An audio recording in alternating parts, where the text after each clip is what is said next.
Jadi ini yang cerita ke saya itu si Dayang. Dayang ini mahasiswi di salah satu kampus di Pontianak. Dayang itu aslinya dari Ketapang. Dan ia sejak kecil dianugerahi kelebihan. Bisa ngerasain hal-hal yang janggal. Kayak selalu dapat kode gitu. Kalau kata keluarganya, itu karena Dayang ada yang jagain. Jadi dia selalu ngasih tahu Dayang kalau ada yang gak beres. Ceritanya sekitar tahun 2008. Itu semester awal Dayang merantau ke Pontianak buat kuliah. Dayang gak punya keluarga di Pontianak. Jadi dia berangkat sendiri dan cari rumah kosan di Pontianak. Nah, Dayang ini merasa gak nyaman kalau tinggal di kosan yang ramai. Apalagi dia agak introvert.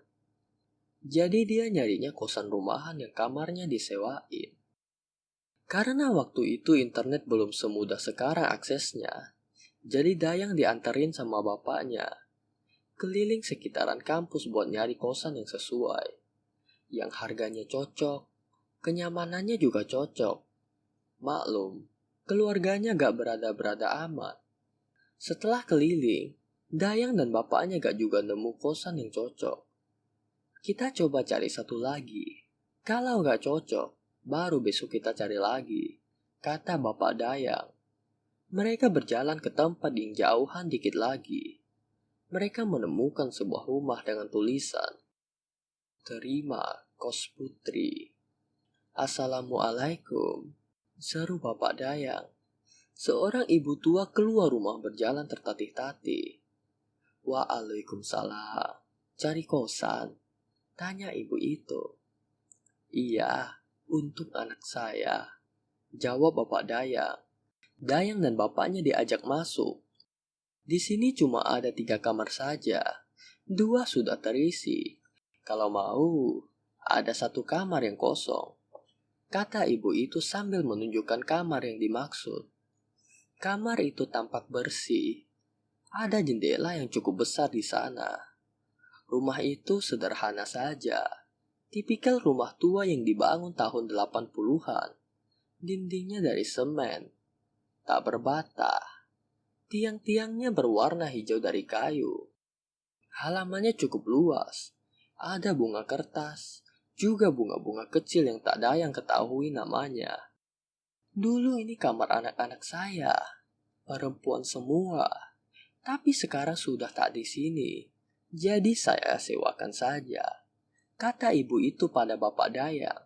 Dayang suka rumah itu. Bapak Dayang juga cocok dengan harga sewanya. Deal.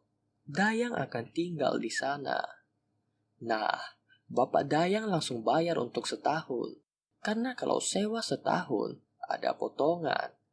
Tidak apa-apa bayar sekalian. Walau harus berjalan sedikit jauh, Dayang senang bisa mendapat kosan yang sesuai dengan keinginannya. Dayang baru mulai tinggal di kosan itu besok harinya. Malam itu, ia menginap di penginapan bersama bapaknya. Dayang tak tahu bahwa itu adalah awal dari hari-hari buruknya. Besoknya, Dayang masuk ke kosan. Dayang disambut ibu pemilik rumah, Bu Sum. Begitu dia dipanggil. Saat Dayang datang, ia dikenalkan dengan Putri. "Ini Putri, dia di kamar yang belakang," kata Bu Sum. Putri sedang makan siang di ruang makan saat Dayang datang. Jadi, di rumah itu, semua penghuni rumah dapat berinteraksi bebas seperti rumah sendiri. Mereka bebas menggunakan semua fasilitas di rumah itu, mulai dari dapur hingga televisi yang disaksikan bersama di ruang tamu. Putri baru 2 bulan tinggal di situ. Sejak anak-anaknya tidak lagi tinggal bersamanya, Bu Sum menganggap anak-anak kos di situ seperti anaknya sendiri. Ia tak perhitungan soal makanan. Ia selalu memasak untuk dimakan bersama anak-anak kos. Penghuni kamar paling depan adalah Hana. Dayang baru melihatnya saat malam hari ketika ia ikut menonton TV di ruang depan. Hana tak menyapa siapapun di rumah itu. Ia langsung masuk ke kamarnya. "Siapa?"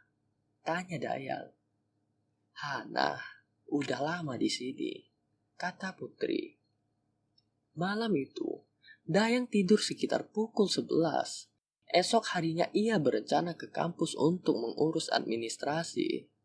Namun, tengah malam ia terbangun. Ia mendengar suara ketawa kecil namun nyaring. Bulu kuduk Dayang merinding.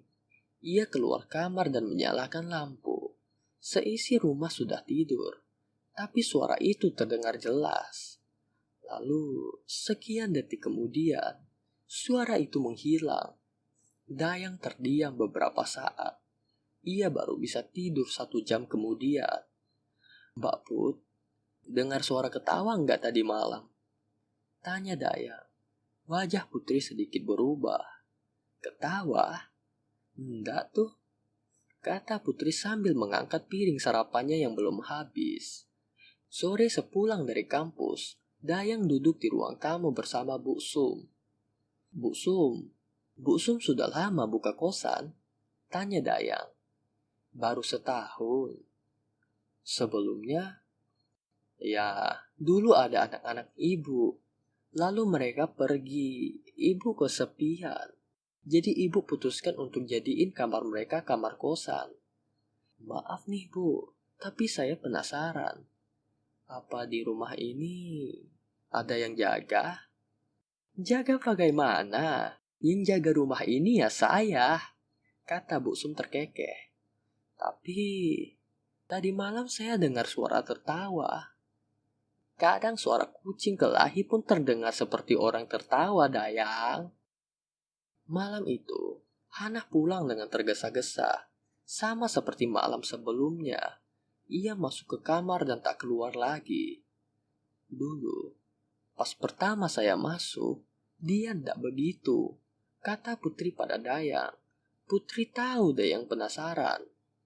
Malam harinya, Dayang kembali terbangun. Ia mendengar suara mesin jahit. Suaranya cukup mengganggu hingga membuatnya sulit tertidur. Ia keluar kamar. Putri juga mengintip dari pintu kamarnya. Mereka bertatapan. Putri buru-buru menutup pintu kamarnya. Suara itu masih terdengar. Dayang mengetuk pintu kamar Bu Su. Bu, Ibu, kata Dayang. Setelah beberapa lama, Bu Sum mengulurkan kepalanya keluar. Kenapa? Ibu dengar suara mesin jahit? Ah, maaf kalau berisik. Saya sedang menjahit, kata Bu Sum. Anehnya, suara itu masih terdengar. Logikanya, kalau Bu Sum yang jahit, harusnya pas Bu Sum keluar, suara mesinnya berhenti. Dayang baru menyadari besok harinya keanehan itu. Maklum, pas malam, pikirannya lagi antara sadar dan enggak. Oh iya, Hana itu kerja di sebuah laundry. Kalau Putri itu kerjaannya ganti-ganti. Gak betahan anaknya kalau kerja. Ada aja ngeluhnya. Malam ketiga dan malam seterusnya, Dayang tidak mengalami pengalaman aneh. Cuma, dia mimpi aneh. Jadi, Dayang kayak ada di ruang kosong putih itu. Ada sesosok pria. Dayang gak ingat wajahnya. Cuma sosok itu bilang ke Dayang, kamu harus pergi, Dayang. Setelah malam itu, Dayang merasakan aura rumah itu benar-benar gak nyaman. Setiap pulang kuliah, Dayang selalu was-was sepanjang jalan pulang. Pokoknya, kayak gak pengen pulang gitu rasanya. Sebulan tinggal di sana, Dayang benar-benar gak nyaman. Ia gak pernah ngobrol dengan Hana. Ia juga gak pernah ngobrol dengan Putri lagi. Hanya Bu Sum yang kadang menemani Dayang di ruang depan. Itu juga tak banyak bicara. Suatu hari, Dayang baru pulang dari kampus. Ketika ia mulai dekat dengan rumah, ia dicegat Hana. Dayang, kita perlu ngobrol. Kalau begitu, ayo jalan bareng ke rumah. Jangan di rumah, ikut aku, kata Hana. Dayang mengikuti Hana. Itu pertama kali Hana mengajaknya bicara. Kau tahu Dayang, Aku sudah lama ingin keluar dari kosan neraka itu. Kosan neraka? Kau pasti merasakan keanehannya juga, Dayang. Suara tangisan, ketawa, dan suara mesin jahit di malam hari. Itu sering terjadi di rumah itu. Jadi, rumah itu ada setannya. Bukan, rumah itu dikutuk. Kak Hana, jangan berlebihan, kata Dayang. Percaya pada aku, Dayang. Lalu kenapa kakak tidak pindah kosan? Kakak takut. Takut apa? Kutukan, kata Hana. Hana cerita, ia orang kedua yang ngekos di rumah itu. Orang pertama namanya Fatimah. Fatimah adalah pegawai bank. Fatimah dan Hana akrab. Mereka sama-sama merasakan keanehan di rumah itu. Fatimah memutuskan pindah. Hana belum punya uang waktu itu. Fatimah berencana pindah sebulan kemudian. Tapi setelah pindah, Fatimah tewas dengan tiba-tiba. Bunuh diri di kamar kos barunya. Aku tidak mau mati, kata Hana. Jadi, kita harus apa? Waspada saja, kata Hana. Hana menasihati agar Dayang tak banyak berhubungan dengan Bu Sum dan menghindari makan makanan yang diberikan Bu Sum. Jaga-jaga, takut makanannya ada apa-apanya. Suatu malam, Dayang mendengar orang menangis. Kali ini, Dayang tak berani keluar. Tapi, tangis itu semakin kencang. Dayang memutuskan keluar. Asap mengepul dari kamar Bu Sum. Aroma dupa menyebar. Putri keluar dari kamar Bu Sum. Ada apa? Tanya Dayang. Sudah, masuklah, kata Putri. Dayang kembali masuk ke kamarnya. Di rumah itu seolah-olah ada dua kubu. Kubu Hana dan Dayang. Juga kubu Putri dan Bu Sum. Dayang tak tahu apa yang harus ia perbuat. 3 malam kemudian, seisi rumah heboh. Hana teriak kencang. Itu sekitar pukul 3 pagi. Dayang, Putri, dan Bu Sum keluar kamar bersamaan. Persetan kalau ibu mau bunuh saya, besok saya keluar dari rumah ini, seru Hana. Bunuh? Siapa yang mau bunuh kamu? Tanya Bu Sum heran. Saya tahu, ada iblis di rumah ini. Selama ini saya takut untuk pindah, tapi sekarang saya menyerah. Saya tidak peduli kalau saya harus mati, kata Hana. Ngomong apa kamu, Hana? Bu Sum tampak kaget. Putri membawa gelas berisi air. Minum dulu, Kak Hana. Tenangin Kak Hana dulu, kata Putri. Halah, kamu sudah bersekutu sama Ibu Sum. Kamu beri apa minuman saya ini? Astagfirullah, Hana. Ngomong apa kamu? Bu Sum tampak emosi. Sudah, Kak. Ayo duduk dulu, kata Daya. Jadi ini yang dialami Hana. Kalau cuma suara-suara, bukan hal yang baru untuk Hana. Tapi gangguan yang ia alami malam ini berbeda. Malam itu, Hana tak dapat tidur.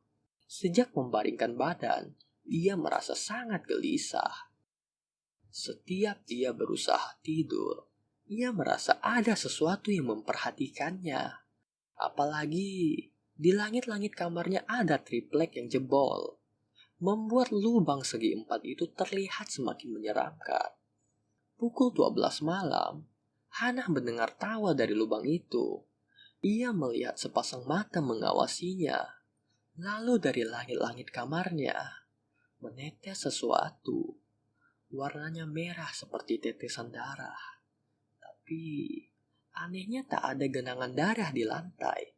Yang bisa Hana lakukan hanyalah melawan ketakutan. Ia percaya Bu Sum dalang dari semua ini. Ia tak mungkin mengadu ke Bu Sum. Maka Hana merapatkan selimutnya dan berharap ia bisa tidur. Tapi ia tak juga tidur. Ia seperti mendengar suara bisikan di telinganya. Tak jelas, juga tak dapat dimengerti. Hana sempat tertidur sebentar. Namun ia tiba-tiba terbangun, merasakan tubuhnya terasa berat. Ketika ia membuka mata, di depannya tampak makhluk paling mengerikan yang pernah ia lihat. Rambutnya mengembang, mukanya gelap, matanya merah, lidahnya menjuntai. Sekian detik Hana merasakan makhluk itu menekan badannya. Hana berusaha merafal doa yang ia bisa. Ia menutup mata, tapi saat dibuka, makhluk itu masih di sana. Ia meraung, berusaha melawan. Lalu saat meraung, makhluk itu hilang begitu saja. Hana berlari keluar. Malam itu, Hana terbuka soal praduganya kepada Bu Sum.